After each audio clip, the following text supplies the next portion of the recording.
Howdy folks, today is my September reading wrap-up. For the first book I have is Better Than the Movies by Lynn Painter. This is a YA romance, rom-com, one of the best I've ever read. And this is about Liz. I've already talked about this a million times, but I'll talk about it again. It's about Liz and her next door neighbor Wes, and they're kind of like enemies. Not actual enemies, but they're like rivals, and they're fighting for a parking spot. And a childhood friend moves back into town, and Liz had a huge crush on him before, and now he's like older and even more crush worthy. So Wes and this guy, what's his name? Michael? I think it's Michael. So they're friends. So Liz tries to get Wes to help her so she can talk to him and then have her ultimate meet cute. Eventually, things go differently than planned. And it's adorable and I love it. And there's fake dating. I don't know if that's a spoiler, but it's so cute. I love this book. It's so perfect, and I annotated a lot. I had so much fun annotating. Like, really, it's so cute. For the next book, yes, I finally finished Jane Eyre by Charlotte Bronte. This was a very good book. I really liked it. Don't let the size fool you, especially this one, because this is the one of the Barnes & Noble special editions, and the pages are super thick. And so this is about Jane Eyre and her life, and originally she starts at, I think, her aunt and uncle's house, and it's not a very healthy environment. It's not a very healthy environment. So then she goes to boarding school. I don't remember how she ends up there, but then we go through her life there, and then eventually moving on to being a nanny, basically. It's not actually called a nanny, but I don't remember what it's called, so we're calling it a nanny. This is a very good book. It's also a romance, so very good. Love this. Splendiferous. Next up, we have Emily Wilde's Encyclopedia of Fairies by Heather Fawcett. This is a cozy fantasy, and it's absolutely fantastic. I did not think I would like this. I started reading it, and I couldn't get into it because just the format, and I didn't think I'd like cozy fantasy because I love high stakes. But this is the perfect amount of cozy and then a little bit of high stakes here and there. And the love interest, he's really funny. He's the kind of guy where he's super arrogant to where it's funny. And I think most of it's probably a joke, but also he's kind of serious when he's being super arrogant. And it's just so funny. I love their banter. It's so cute. And the adventures we go on are just so fun to go through. Absolutely love this. Oh, I haven't been saying ratings. Whoopsies. Let's see what my ratings were. I gave this one a 4.5 stars, so pretty good. I almost gave it a 5. I was very tempted, but I didn't, unfortunately. For Jane Eyre, I gave this a 4.5 as well. And for Better Than the Movies, I gave this a 5-star because it's just absolutely perfect. I love it. It's about like my, third 5-star this year? And we're almost to the end of the year, and I've barely found any 5 stars. Crazy. Okay, next we have Killer Instinct by Jennifer Lynn Barnes. This is the second book in the Natural series, and it's YA mystery, kind of with some thriller vibes.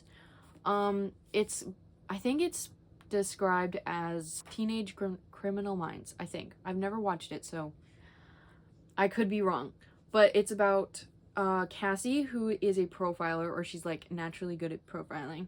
And so she gets trained to be a profiler by the FBI, and she meets Dean, who's also a profiler, Leah, who can detect and lie without a tell, and Michael, who can read emotions like a book, and who's Sloane.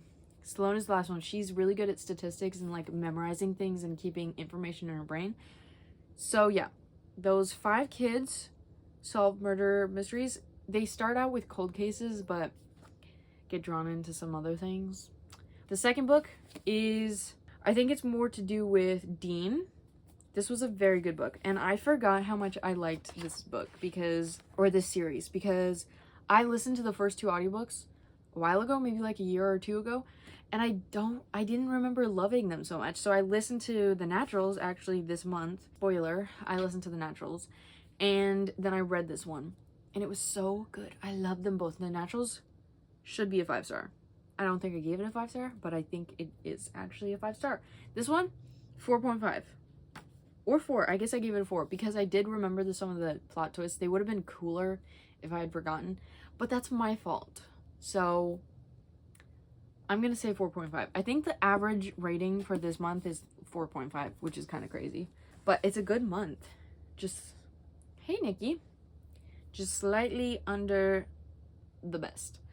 So lastly, I have The Box in the Woods by Maureen Johnson. This is the 4th book in the Truly Devious series. This one kind of deviates from the original trilogy a little because it's not in Ellingham and it's not the Ellingham case anymore because they solved it in the first 3 books. And so it wasn't my favorite just because of that, because I fell in love with them being at school and like their adventures there and solving that case. So we had to relearn a lot of things, and like they were at a camp, a summer camp, so very different seasons and places, but it was very good. I loved all the random things Nate would just randomly say, and Nate, Janelle, and Stevie are like the funniest trio ever. I love them. So this one is about the summer camp that they go to, and this had four people got killed in the woods, and then the 3 people got put in this hunting blind after, like, they were killed and then put into the hunting blind, and like there was surprise written over them. So that case I don't think ever got fully solved. It never got fully closed, but they did have somebody that I'm pretty sure they thought it was.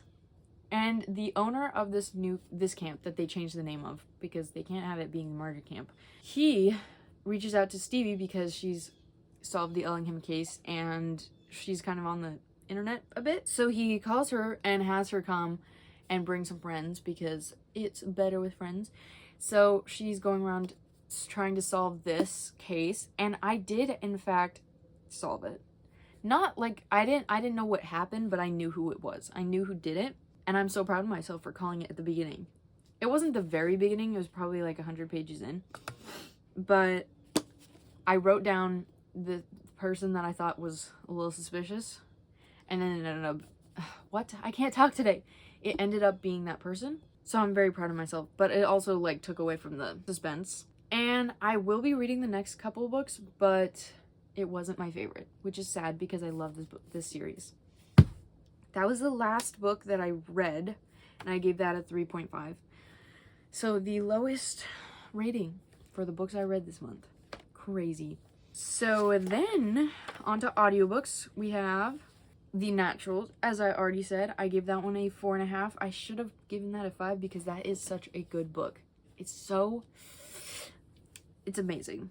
And then I listened to The Cheerleaders by Cara Thomas. I gave this one a 3.5 because... So I gave this one a 3.5 because it wasn't my absolute favorite, and it was very similar to A Good Girl's Guide to Murder in a way, but also like more gruesome and more sketchy because the main girl has a relationship with a teacher, and that part was not my favorite at all. It's in the past though, so like it's not currently going on, but they talk about it a lot, and it's like a big thing to do with the whole mystery. And it's kind of weird because she's 15. 15 is crazy. So yeah, that was interesting. And it's a 5-year-old case. So reminiscent on Good Girls Guide to Murder. Yes, very much so. So this one, it was good. Not my favorite. I think there's a lot of swearing and yeah, but it was like similar to Good Girl Guide to Murder, just a little worse. But it was good. It was still good. It was just sketchy. And like the relationship thing was a little strange. But yeah, so I gave that one a 3.5. And then I DNF'd A Deadly Education by Naomi Novik. I barely got into it because like I couldn't get into it. So I only listened to probably an hour or 2 of it, and I just could not.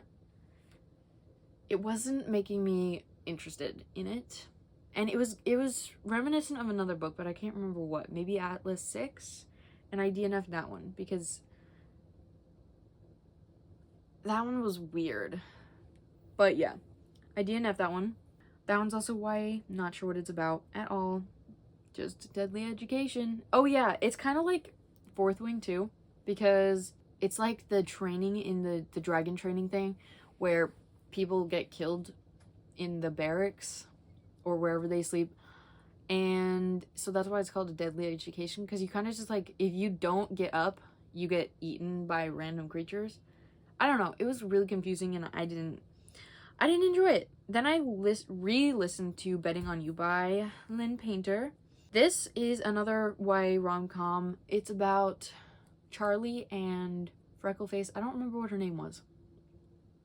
I'm so bad with names, guys, because if you don't say their name a million times in a book, I'm not going to remember what their name was. So I don't remember the girl's name, but it's about these two people who met on a plane 2 years ago and then ran into each other at like a movie theater and then ran into each other again. And then eventually they start working together, even though I think they lived in very different locations. And then they eventually work together.